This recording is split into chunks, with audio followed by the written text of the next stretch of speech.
conference room, locks the door and says, listen, things are terrible. No pipeline. We've lost projects. Cash flow's a disaster. EBITDA's in the toilet. Our shareholders, the bank, our investors, everyone's giving us pressure.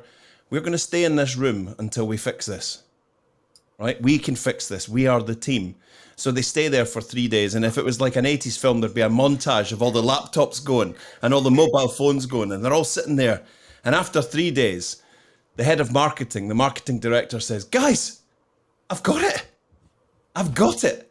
I know the answer for the future of the commercial success of the company. And they all go, they're all sitting there sweating with their collars up, 3 days growth on their chins. And they go, please tell us. And he says, we need to do more paid adverts.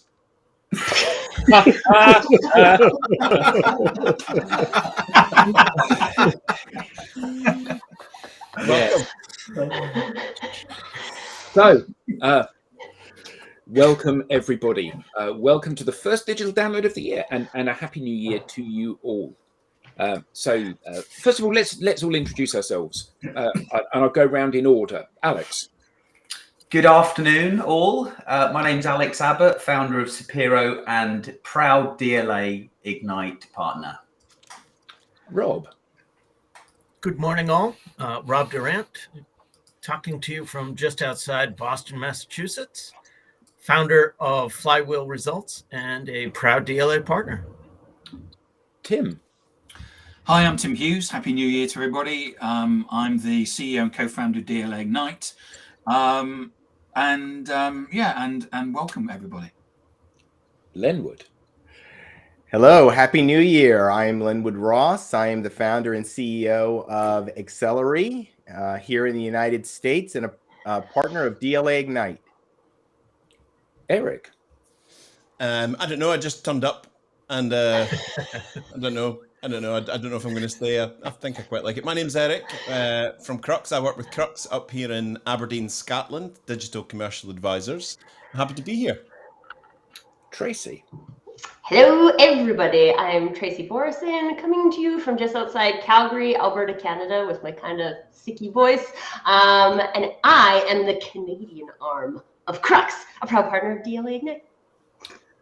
And last and least, myself, Adam Gray, Tim's business partner and co-founder of DLA Ignite. Welcome. I don't know about you guys, but for me, and you guys, I don't just mean the people on the live stream. I mean everyone in the audience as well. Christmas for me this year was great. Well, actually, Christmas was awful, but the break itself was great because of how it fell over the weekends and whatever. It felt like a real break. It felt like the whole world was shut down, and it was really nice for me to unplug and get some rest. And I spent some of that time chewing on what I learned throughout the year. Were you reflecting, Adam? Were you reflecting? I was reflecting. Yes, I always feel that we shouldn't use that word when Will's not here. I know, exactly. It's a Will Shorten word. It is. He is the master of reflection. I've chewed on what I learned last year. People I've worked with, clients, and really thought about how the world has changed over the last 12 months. And I'm not really one for resolutions per se, but I think it's a good time of year to set objectives for the following 12 months. And I think we all sort of tend to treat New Year, break, new start as an opportunity to really put our best foot forward. And I think that the resolutions fall into two camps. There's the health bit, there's the I'm going to spend more time out in the countryside, I'm going to eat more healthily, I'm going to lose weight, I'm going to get fit, all of that. So I'm going to learn to play an instrument, whatever it might be. And then there's the business stuff. There's how our businesses operate and how we need to try to make them better, make more money, make ourselves feel more secure. Now, you might argue that you can't be successful if you're not happy and contented and well balanced and you've got a good work-life balance. But there's a great young folk musician called Sam Carter, who wrote a song called Dreams Are Made of Money. And the opening lyrics are, you can tell yourself anything you like. Dreams are made of money. From your mortgage down to your kid's first bike, dreams are made of money. And I think that really has been brought to bear over the last year when we've seen people in secure jobs that have been laid off. We've seen all sorts of things go wrong. We've seen organizations and the individuals within them floundering, really trying to work out what it is that they need to do to get traction in the modern world.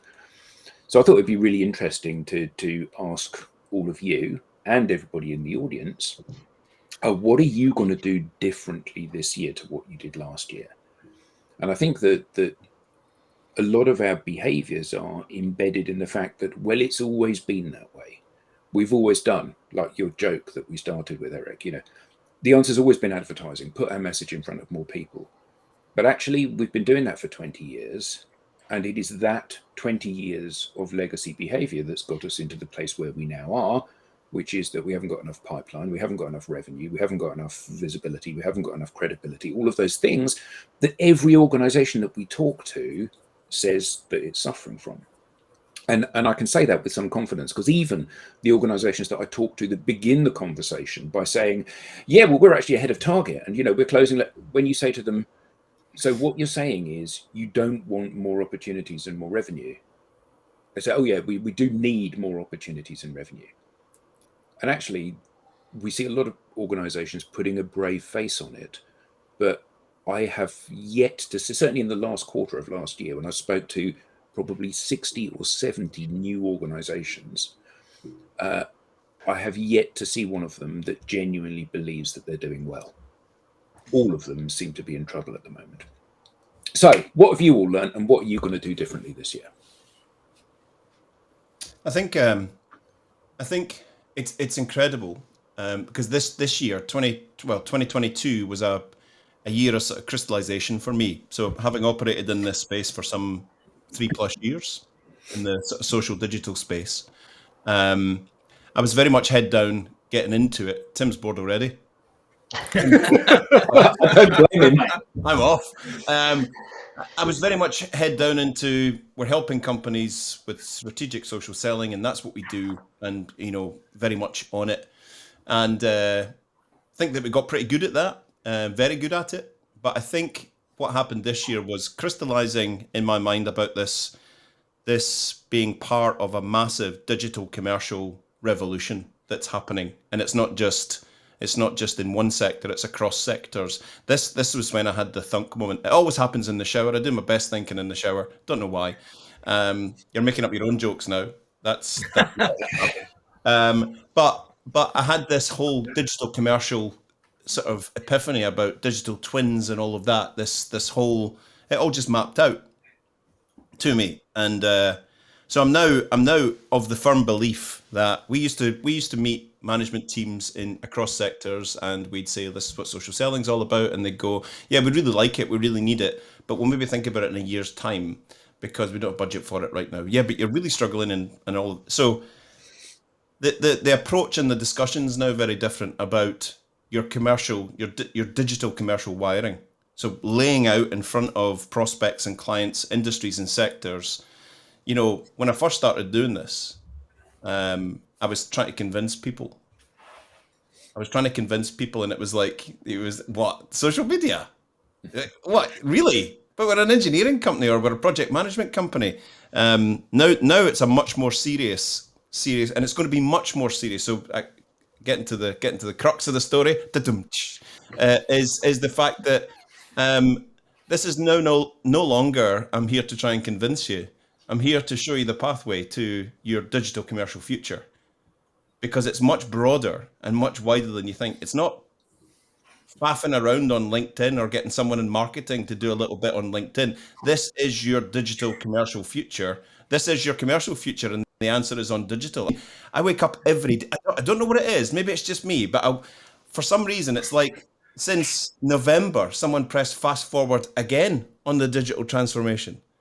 They did. It's like we've all been aware of this massive titanic shifting into focus, which is our analog business worlds fading out of view and our digital and commercial worlds fading into view. But there's something happened in the last quarter where it's just gone, I saw a post this morning with someone and I thought, oh God, that's just, I'm playing about with ChatGPT and I've asked it a question and this is the answer and it's pretty good. ChatGPT is not a little thing for playing about with. AI is not a little thing for playing about with. It's a thing to learn. It's a thing and it's not somewhere where you go and ask it a question like Google. But if we do this time next year, AI will be a major part of our conversation. Absolutely guaranteed of that. So absorbing, what am I going to be doing more this year? Absorbing how all of this quick-paced digital transformation fits together in this digital commercial piece and presenting that to the world is something I'm going to be getting more of a handle on, getting more into, finding out how all these jigsaw puzzle pieces fit together. I've already got clients and prospects saying, what about AI? What do we need to be doing with that? I think the foolish answer is it's just it's early stage just now. Have a little play and see how you get on. Take it seriously. Take it seriously. Take it seriously. Just as seriously as any other significant commercial anchor for your organization. If it's going to add benefit, we need to bring it in and we need to understand it. We need to learn it and we need to become masters of it. The metaverse. What, like games and stuff? No. Take it seriously. Take all this seriously. I'm not saying burn lots of board hours learning about the metaverse. But if you want to be ahead, you've got to be ahead. If you want the thing, you've got to do the thing. Oh, that's so 2022. Oh, 2022. Yeah, absolutely. Absolutely. And I think that what's really interesting is that so much of these kind of these point solutions, now we're starting to get more of a handle on how these plug together to form a coherent kind of thing. I think that the danger, though, for many organizations is that there's an awful lot of, in quotes, digital stuff going on out there.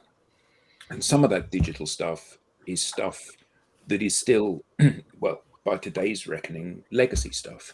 Mm-hmm. Cold outreach is old legacy stuff.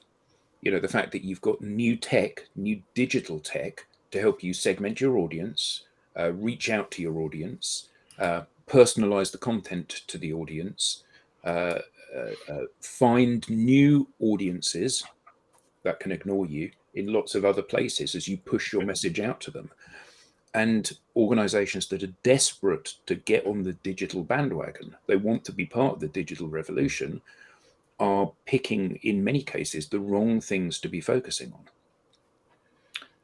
We see time and again organizations in MarTech that are selling these magnificent cutting-edge solutions, and those organizations have no pipeline. Yeah. And surely, if you're in MarTech, you're generating pipe. That's what you're selling to people. One of the eating your own dog food situations that we find ourselves in is that all we do is social. Every client we win, every conversation we have, every speaking opportunity we get, every podcast is all done through social. And we know that for certain because we don't do anything else. We don't do email marketing. We don't do cold calling. We don't do advertising. We don't go to events. All we do is social. And for many of these organizations, they're spreading themselves too thin. They're focusing large amounts of cash or time, or cash and time and effort, in the things that are not going to deliver results anymore, because we're in the tail end of the cycle of those things. Once upon a time, email worked. Once upon a time, email was a limitless opportunity to send free communications to as many people as you wanted. And now it isn't. Now it's a limitless way of annoying people. So we talk about the speed of change. I know this is this B2C world, but we can take some cues from there about the pace of change. There was a lovely post the other day, but I don't know this chap. He's a second degree connection of mine, but someone liked it and pushed it into my feed. And actually, when I read it, out of context, it just makes you go, oh, that's interesting, which a lot of people do. You can give anyone or any company the best advice on how to grow, get better, improve. It's only the best advice to take it on, but if they take it on board, yeah, absolutely. But the fact that digital life is is growing at such an exponential rate. And, you know, you could just giggle at this little post, but think about the connotations about this, right? The post was by a chap by the name of Simon Verona. I think he's from Sheffield. He said, I took my Tesla in for a service. The app said it's time for a service. So I drove to Tesla in Leeds. I drove in. The reception has no people in it. When he drove in, his app said on his phone, "Thanks very much. You can just walk away now. You don't even need to leave your key. If you want a cup of coffee, hold your phone up at the sensor at the door, and then hold your phone at the coffee machine. And we'll give a cup of coffee. But don't even leave your key. Thanks very much. Just walk away. We'll let you know when it's done." There are no people in the service center at Tesla in Leeds. You drive in, and your car says, "Thanks. Walk away now." Just shut the door. Just shut. You don't even need to lock it. You don't even need to lock it. Now, he turned up and he said, "There's no humans here. There's no humans at all. The app's just telling me and the car's just telling me, thanks for dropping me at my service. I'll give you a shout when I'm ready." And if you want a cup of coffee, just nip in there, just hold your phone up. Now, we can giggle at that. It's funny, you know, he's turned up and all of that. But this is going to pull through more in 23, 24, and 25. This sort of thing is going to pull through into B2B. It's going to expand incredibly more in the B2C space. Oh yeah, brilliant. The SEO geniuses. Well, and I think this is an interesting, like Mark's comment there is an interesting conversation in the Tesla there's no people place, right? Because this is the dehumanization of things, and it's not necessarily bad. There are things where like technology and automation are very helpful. I always say, like, my number one favorite thing to get a text message for is when I'm going to a flight and they change my gate, right? Yes, please don't call me for that. I don't need a person for that. I need a text message that tells me what gate to go to, right? But there's also benefits in human relationships when we build benefit into human relationships, right? I think what's happening is the humans are getting into relationships being kicked off by emails. And I get these all the time too, Mark. I'm sure everybody on this panel does. I'm sure everybody listening does. Like, "Oh, we should talk because I can help you. You don't know anything about me. You can't possibly know that." And so I think there's this really interesting conversation in 2023 about what are we balancing these things? Are we balancing what it's like to be a human with all of this tech? Because if we're ignoring the tech, we're probably going to be in trouble. And if we're ignoring the human engagement perspective, we're going to be in trouble. So we can't just go in one of those directions. We need to figure out, for us as individuals, for a business, as a culture and an ecosystem, what is the balance that's right for us here? And this is what I'm coming to for my point for 2023 is, like, I think we need more space for experimenting. I think we need to create space to experiment with the things.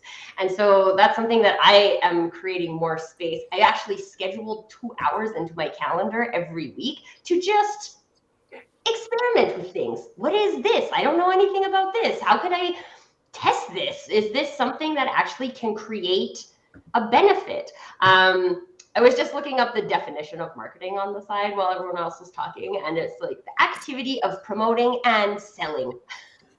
And I think that we've missed this and selling piece of marketing for a very long time, and just like doing things, right? Like, we'll just experiment. We'll send out a whole bunch of emails, and then we'll give ourselves a high five because we sent out X amount of emails that didn't get any response. And but that's the point, isn't it? Promoting is only promoting if it promotes. Right. And promoting is about converting to a sale. It's not just about getting in front of a million people's eyes. But that's the point, isn't it? Sending a million emails is not the same as getting in front of a million people. And sending a million emails and getting in front of a million people is not the same as promoting to a million people. And I think that this is like Mark's experience is like, that's a broken experience, right? I'm going to send all these emails and then give myself a high five for sending all these emails. But your very first touch to a person created a bad experience. So what's their incentive to open your next email, or to come to a live that you do, or an event that you're hosting, or have a demo of your product, right? I got one the other day that was like straight to demo, right? I can demo this for you. Why would I spend my time doing that? You have given me no reason to do that. And that's the human piece of it, right? If we're going to use automation, and I think automation is beneficial in specific arenas, how are we doing that in a way that a human can receive it? Because if we're just creating a whole bunch of spam, we know the stats on content creation, right? The amount of content created in any given second is obscene, right? It's not about creating the content anymore. It's about giving people a reason to consume your content. And if we're not giving people a reason to consume the content, which is the human side of it, then we can spend as much time as we want researching AI. Maybe you'll get in front of a bunch of AI eyes. AI eyes. I think you're absolutely right, though. That what you just said there. Imagine that at global corporate scale, experimenting with what works and what doesn't, and changing course, and trying and experimenting and running pilots and doing all of that. Yeah. Well, the amount of money that we spend in R&D on a tech side, right? Like tech companies have, I don't even know how much budget. Sometimes unlimited budget. Like I worked for a small tech company. I'm hiding now. I worked for a small tech company, and the R&D budget was unlimited, right? Like that. Okay, so we're going to spend unlimited budget, unlimited resources on people writing code, but we're not going to give any kind of leeway in the rest of the company, sales, marketing, customer experience, to explore the same way. That seems short-sighted to me. I think you touched on a couple of things that I think are just brilliant. This idea of the balance between technology and human has actually resulted in a lack of experimentation. So let me get into a little bit more of what I mean by that.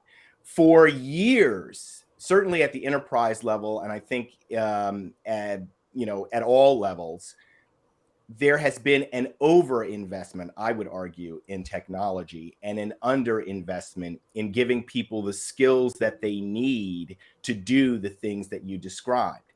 The reality is that in most organizations, small and large, they don't know how to do the experimenting. Yeah. Their people do not have the skills that they need to be agile, to operate in a fast-paced environment. And to some extent, the technology industry is to blame for that. Because when they talk about these issues, digital transformation, digital in general, it's always about technology. Our technology that we've developed it's the silver bullet. It's the thing, to Adam's point about, marketing automation, right? It's the marketing automation is the thing that's going to save you. When it's not the marketing automation, it's how you use that marketing automation. It's what people are doing with technology that is going to save you. And so until enterprises invest more, and I actually think this is the year for it, that invests more in the skills development for their people, so that they can do the experimenting, so that they can work together better and faster. Those are the things that are going to help them overcome things like priority overload. What's priority overload? I got, 1,000 things coming at me and nobody can tell me what's important. Or they call it collaboration overload. I call it communication overload, because there is no collaboration. Communication overload. I got all this communication coming at me. We need a little bit more, less conversation, a little bit more action, because Elvis, all we're doing is talking. Indeed. None of those individuals asked me to connect on LinkedIn. Are we supposed to go bingo to get the fact that you've got Elvis into the bingo? It's on my head the whole time. Anyway, a little less conversation, a little more action, right? Because there's a lot of talking about what needs to be done and not a lot of doing what needs to be done. So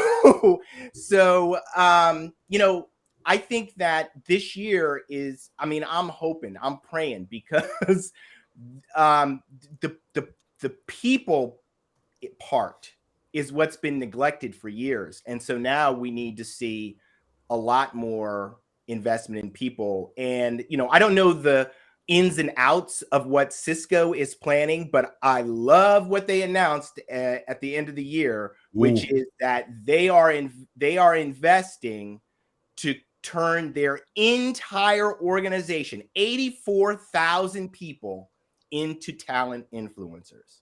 Yep.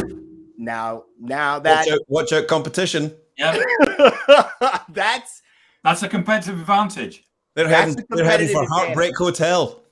That is They all get blue suede shoes if they post stuff. Don't be cruel, Tim. I'm just a teddy bear.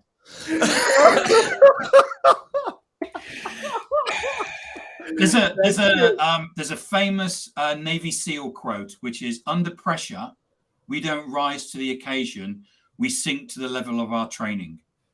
That's why we train so hard." Hey, I love it. We sink to the level, because you're to the level under of our pressure. Your training. hand goes forward. Under pressure, we don't rise to the occasion. You sink to the level of your training. That's why we train so hard, and we see a lot of it out there in the industry. Yeah. So And think if your training base is weak, if your training is what marketing was 20 years ago, that's what you'll basically go back for. Yeah. You're gonna get the result. You're gonna get what everybody on the planet experienced at the end of last year, which was just a deluge of emails. I mean, I could not believe the number of emails coming in, and all it did was say, we are desperate. We have no idea what to do. I'm getting emails. Hold on, let me give you 10% off though in this email, because that'll make you buy. I got emails from companies for 15%. things that I downloaded 2 and 3 years ago. Yeah. Which tells me they're going through every inch of that marketing automation, looking for any name they can find that isn't a customer to try to turn them into one. Do you get the ones that say, "We may have spoken to you about 3 years ago, but we thought we'd get back in touch"? Yeah, following up on my message last week. yeah. Or following up on, whatever, the conversation, pretending as if we had a conversation or I had some, and it was incessant at the end of last year. And it was the kind of thing that, now that I think about it, those are some great prospects. The firms that sent those emails, they're great prospects, because they just let it was the tip off. They don't have are they great prospects though? Because there are two kinds of people in business, aren't there? There are people that say, I will buy this person or solution to deal with that problem, and people that roll up their sleeves and say, I'm going to deal with that problem. Yeah. So Tim and I worked for a big tech company some years ago, and one of their products was the most advanced marketing automation software in the world. And Alex worked there as well. The most advanced, and people would spend 7 figures buying a license to use this product and then use it to send out newsletters. Yeah. It was the best in the world when I sold it, when I was selling it. It was. But the point is that, this is people that don't want to address the problem. I have to sit down, I have to work out what I'm trying to say to these people. What are their challenges? How can I meet their challenges? How can I talk about them? How can I engage them in a conversation? How can I really understand what they're trying to overcome, so I can be there to help them through that and give them genuinely good advice? But they don't want to do that. What they want to do is they want to buy an agency, a tool, a whatever, more adverts that will solve the problem. And it's that laziness that has led people into this very situation. The reason emails don't work as a marketing tool is because 99.9% of the emails you receive are crap. So therefore, you bundle them all in as crap and throw them away. If every email you received was incredibly valuable to you, your first point of resource would be your inbox, but it isn't. If every advert was something which genuinely was a good product, and then you would read adverts and go, I'll buy one of those because that seems like it's really good. But actually you don't, because you've been, once bitten, twice shy. Too many times you've been led up the garden path, and you've been sold a dream, which hopefully before purchase is clear that it's not a dream, it's a nightmare. I think that speaks to my initial point of trying to fix one of the tiny fragments of the overall bigger problem. Trying to deal with that one little thing with a bit of tech or a bit of a solution, a bit of a band-aid, when in actual fact, it's not about that one little piece. It's about the fact that everything about your digital future as a business has changed. So how do you, as to Tracy's point, Lenwood's point, Tim's point, how do we, I've only heard it once. And it made my day. I wrote a blog about it. One company who sat down as a board and said, right, everything's changed. It's a completely safe space. Chatham House rules in here. No one's going to get fired on this board for the state that we're in, but we need to completely rewire ourselves. We need to think about everything. So for the next month, we're going to put a team together who are going to go out there and bring the best advice back into us. We'll put a couple of us on here, but it's not just going to be us, not just the board. Let's get young people in, people that are cognitively diverse, and go out and tell us and give us evidence to suggest what we need to do, to look at every single piece of the overall picture about our digital future, not just the fact that we need a new CRM or we need a new email marketing tool, just dealing with little fires as they come up, like playing Frogger. Is that what it was called? No, not Frogger. What's it called? Whack-a-mole. Yeah, just trying to hit one and then hit another. Let's get the overall picture and let's set ourselves right for now and for the future, and actually leave space for all these things like that may come in, like AI or the metaverse, but actually make sure that our little company's digitally set for the future. I don't hear enough of that kind of chat at board level. I don't hear enough. Yeah. So I bring it back around to where we started. What are the resolutions for the new year? I set the last time we met, I'm not going to have resolutions going forward, but I do have a word of the year. My word is intentionality. So I sat down over that Christmas, New Year's break, and I did the stop, go, start exercise. Figure out everything that I'm doing. Stop doing those things that aren't working. Continue doing, invest more into those things that are working. And start doing more experimenting, if you will, to come back to what Lenwood and Tracy were saying regarding things that have the potential to work. And that's me at the individual level. I've been in organizations where we've done that at an organizational level, but there's not enough of that going on right now. It's more of the same. What did we do last week? Yeah, we should probably do that this week. Why? Because that's what we've always done. And that's the Achilles heel. Yeah. Rob, you are a master of putting your finger on like the thing that Tracy also knows a lot about. The thing. You got to do that thing that you can put your finger on. But you're absolutely right. And the reason why I decided to speak up right then about my thing that I'm doing this year is because I found myself engaged in that behavior that organizations all over the world are engaged in, which is taking the top of the organization, and it's the top of the organization that has to figure it out. That type of strategic planning, it moves so slow that you're out of it by the time you get anything going. And I found myself kind of operating in that same kind of mindset of, I've got to figure it out. And in reality, what you have to do is you have to get people across your organization, not everybody is going to engage in it, but if you get people across your organization engaged in the process of experimenting and thinking about the future that they're trying to build, you're not only going to increase employee engagement and commitment to the organization, what you're going to have is you're going to have people who are co-creating the future with you. And the framework for doing that, or the beginnings of doing that, is giving them the skills that they need to engage in that process. So we've got to move from this idea of the top comes up with the ideas, and then they tell the rest of the organization, go do that.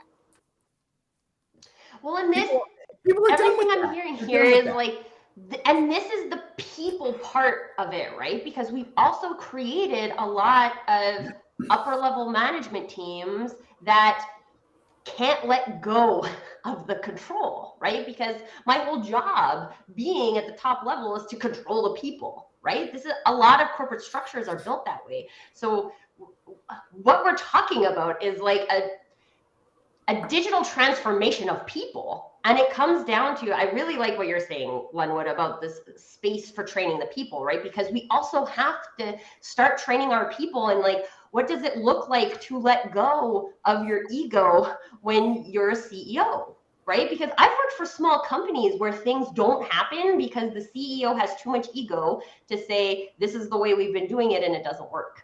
Right? Like, it doesn't work anymore, right? It's just a fact. It's not your fault. It's not my fault.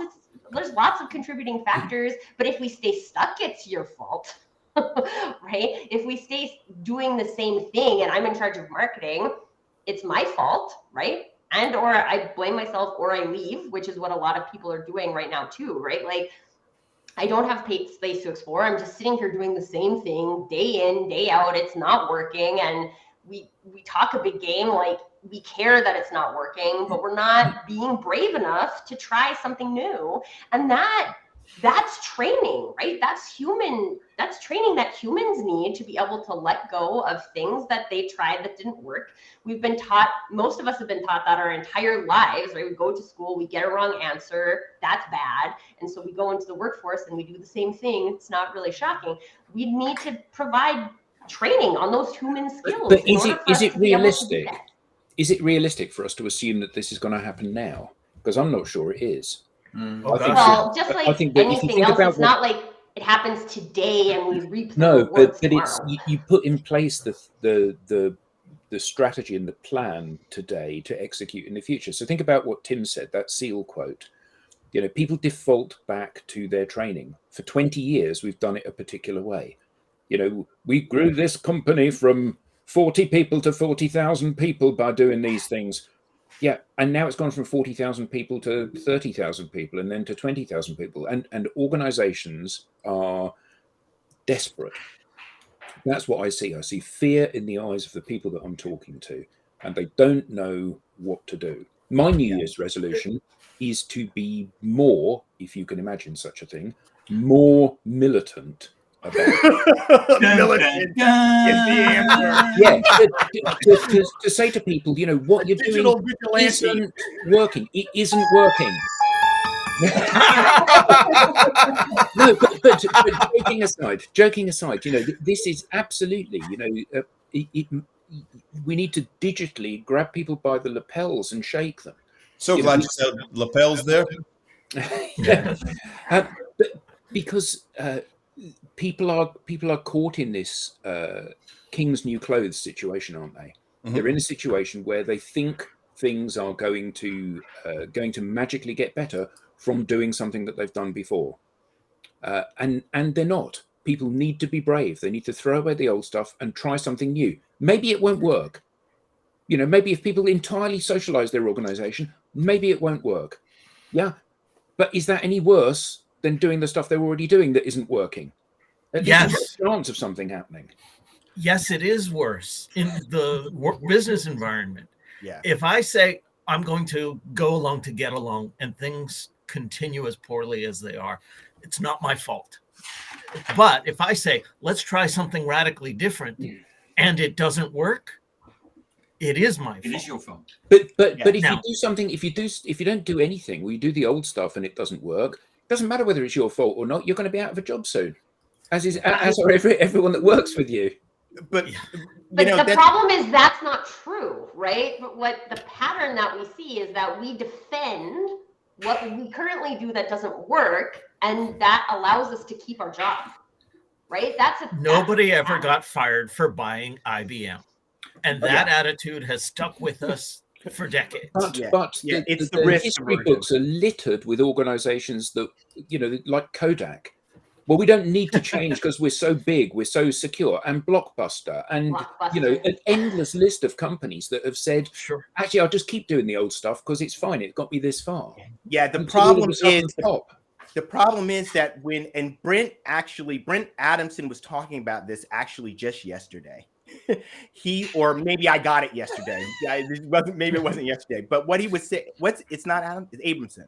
What's his name? Brent. He was on our Adamson. Adamson. I was right. Okay, I thought that's what. Okay. So anyway, what he was saying is that the thing that people who are making the decisions in organizations move on is not the benefit to the organization; it's the benefit to them, how it impacts them personally. So Rob is right in the sense that when someone is sitting there and they're trying to figure out how to make a decision, they're thinking about themselves.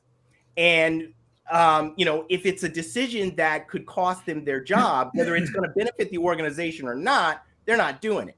So the answer to that is actually how you experiment and how you pivot. Okay. So, the traditional way you think about strategic planning is, we're going to create the plan, we're going to execute the plan, and we'll look in a quarter.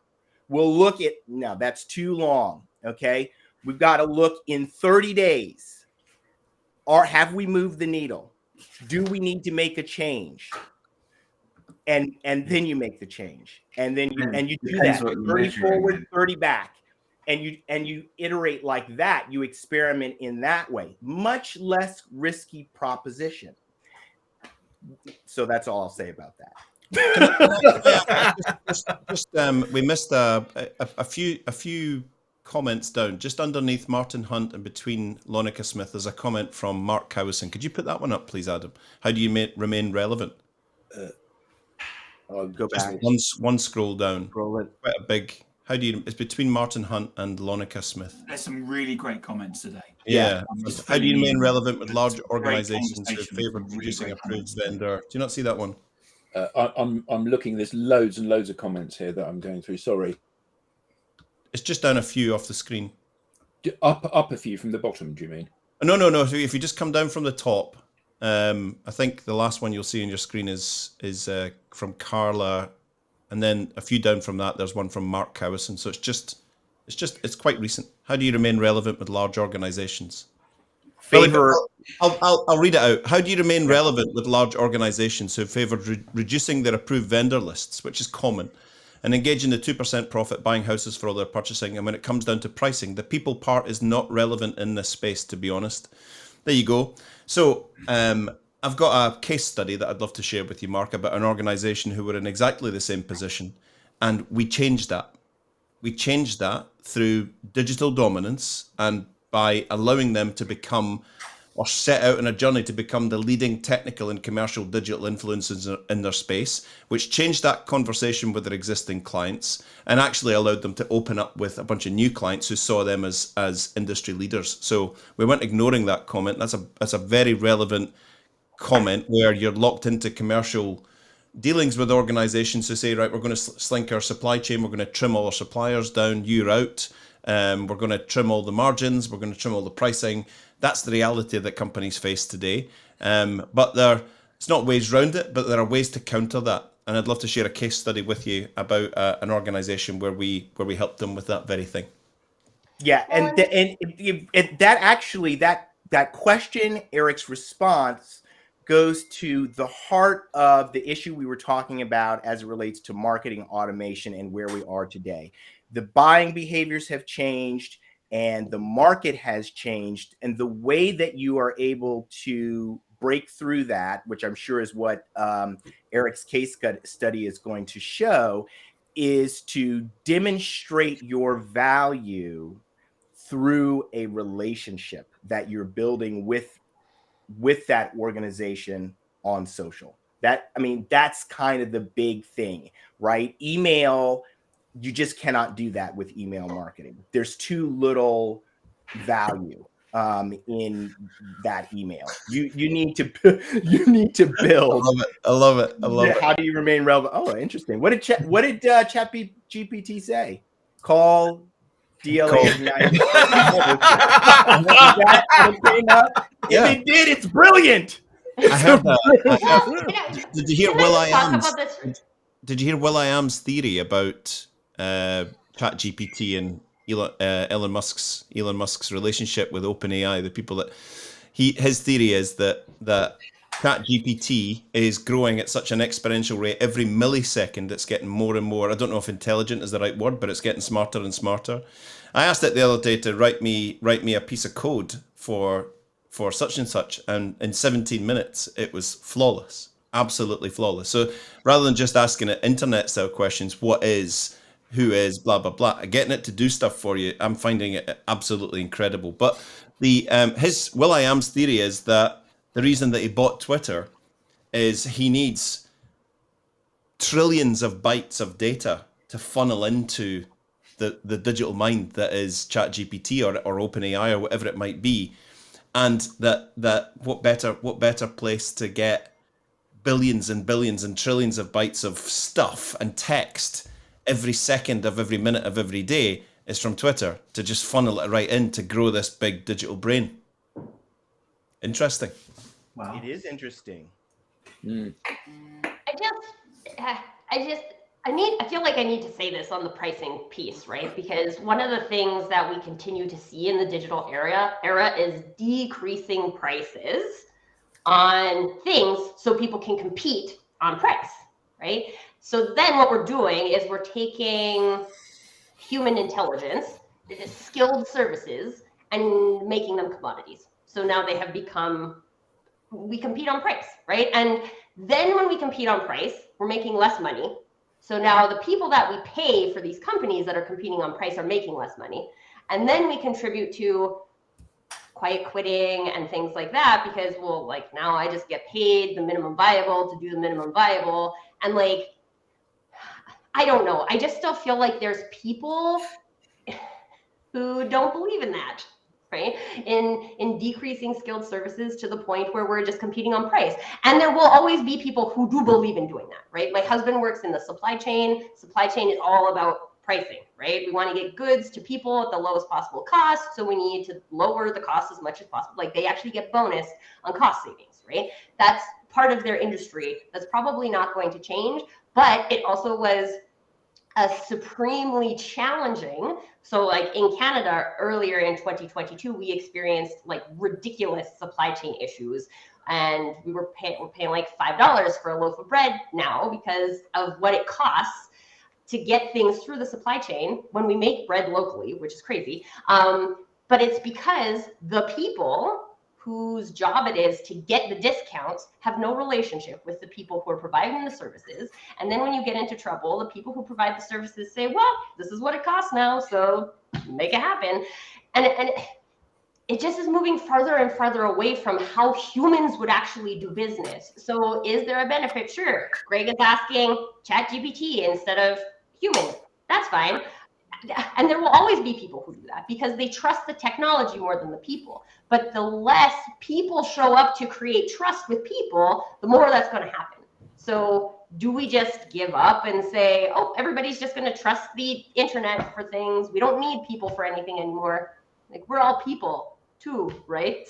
So if we don't need us, then is that the direction we want to go? And do we actually think that that's the direction that works? Because quite honestly, I don't think it's just all about technology. I think technology is created by people.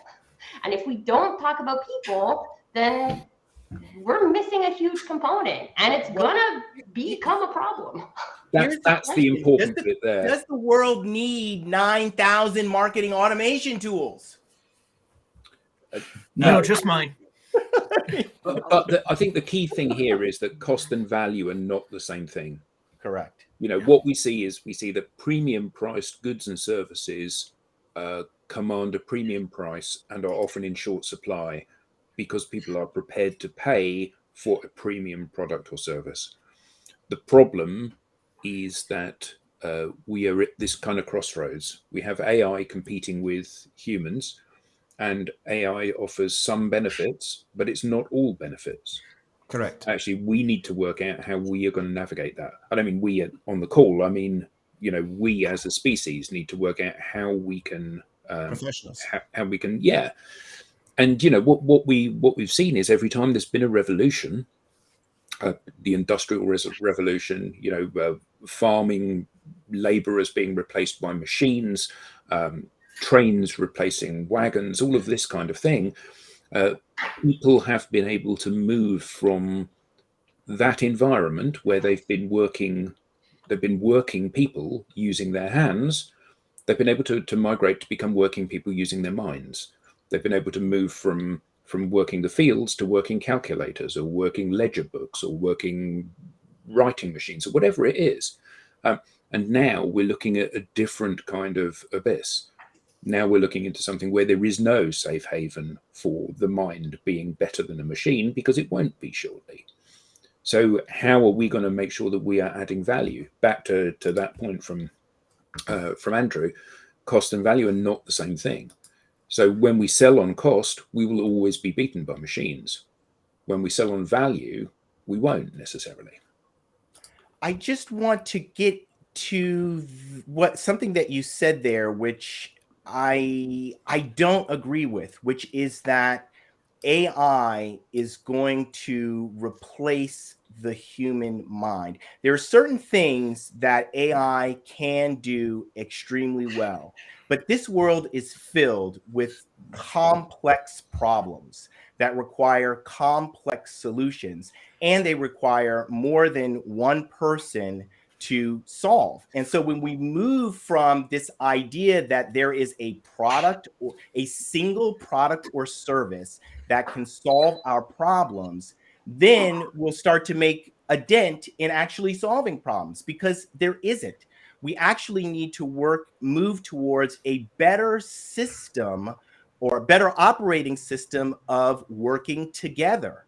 So when we command when we're looking to receive a high dollar amount or pound amount for a service, we're actually paying for an outcome. And increasingly, it's not that I'm going to hire this company and they're going to deliver the outcome. It's I'm going to hire this company and we're going to work together to deliver the outcome. And that is, I think, the big change that we're involved in right now, the big transition to actually solving the real problems. To my point about 9,000 marketing automation, maybe some of those innovators should be doing something else other than coming up with another marketing automation tool. Yep. That's not where the money's at. Sorry, Rob? I say that's not where the money's at. No. There are 8,999 people making money off of that. I want to be one more, hence the 9,000 solution. Leah Schmidt is currently uploading her, when it comes to tech investment, I've noticed she's put up number 1. Sunk costs, don't want to switch because we've invested a lot of money. Mm-hmm. Yeah. Come on, Leah. Come on. Leah can't type fast enough. We've only got 5 minutes. Did you say AI can type faster? New systems are treated as bleeding edge and risky, even if they save costs. Oh yeah, my goodness. We know we need it. But yeah, it seems a bit high risk right now. We'll just stick to what we know. The moment where we all went silent, went for number 3, and she's like, I only had 2.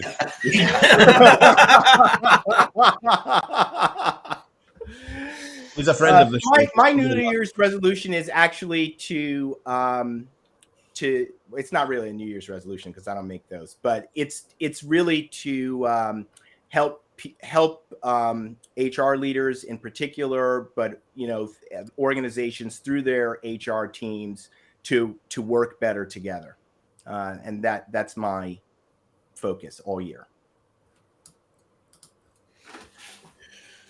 Cool. Mine is to learn to play the piano and clear my calendar. Don't be so busy.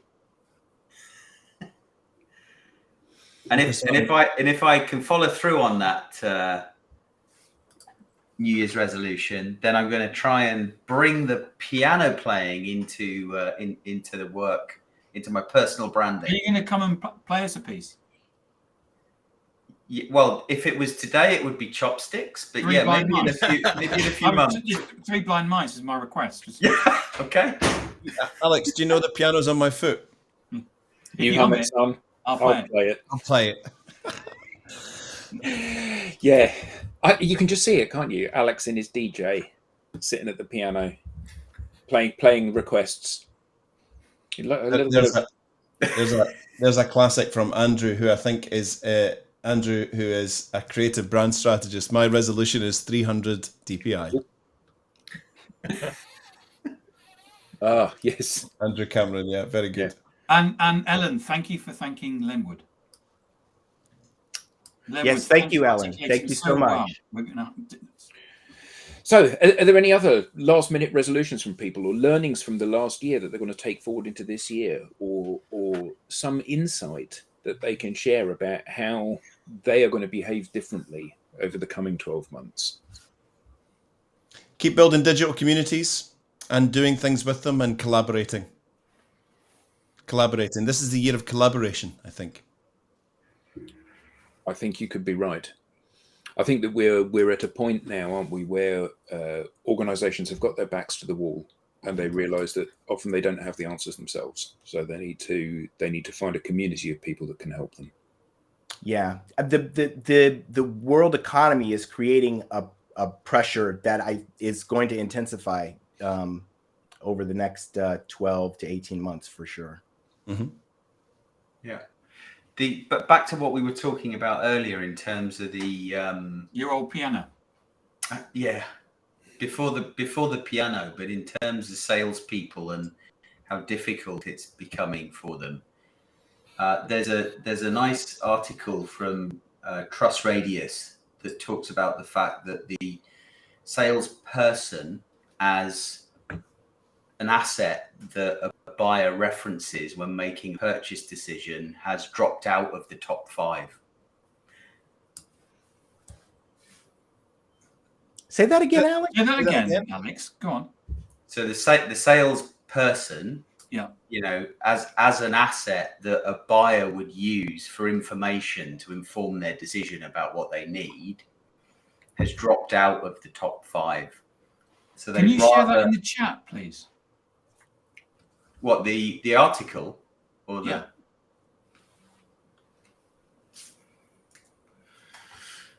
Tim's going to write 6 blogs right now. before 3 o'clock. There'll be a blog before 3. Yeah. Yeah, I'm going to chat GPT. Chat GPT just did. So what are the top 5 resources that people go to now when they're thinking of buying? Number 1, they'd rather have an online product demo. Number 2, they'd rather have a free trial or a free account. User reviews. Number 3. Number 4, vendor product website. So they, going to the vendor's website for information isn't even in the top 3. So when you think about marketing automation and the dollars that go into that, buyers would rather not be part of that, nurturing program. Number 5, which took the place of the salesperson, is communities and forums. Right. Interesting. Yeah. They don't want the marketing on. They don't want the the nurturing, that's the canned emails. Everybody, like, that gig is up. People know that you've just put their name in a formed email. I mean, Just bouncing this to the top of your email box, Len, in case you it's totally ridiculous. And communicate the communities and forums, right? Why has that risen to the top level? It's because people want to have conversations with other people who are either have the same problem and they're trying to solve it, or real experts in how to solve the problem. And that's the problem actually going to help them solve. That's the problem with salespeople. The concept of the salesperson, right? It came down to this person who's trying to sell you something that you don't want, right? But if the salesperson or people, if the people, let's just take the word sales out of it. If the people in your organization were the creators of the community, that's the space where people can actually get answers, that's the sales process, right? And it's not about. It was Brent Adamson who said on this show that what's happening in sales is basically a race to the bottom. We have given people a reason not to trust our salespeople as informative resources. Exactly. And of course, they've fallen off the list. So we don't trust salespeople. So what you do is So what they're doing is you commoditize a salesperson, pushing them through processes. So we don't trust them even more. Yeah. It's a race to the bottom. And you heard it first on a digital download. Maybe this is a good intention for 2023, is to get out of the race to the bottom. Yeah. So the digital download, Rob, which is what now? Rob, sorry, I was reading comments. Longest running. Oh yes. Longest running. The longest running weekly business broadcast on LinkedIn Live. Fantastic. And on that note, we are past time. Thank you all very much for coming along. Thank you, the audience. What a fantastic, huge number of comments. Absolutely. Sorry if we never got to some of them. Have a great year, everyone. Yeah. So, see you next week. See you all next week. Thank you very much indeed. Bye-bye. See you next week.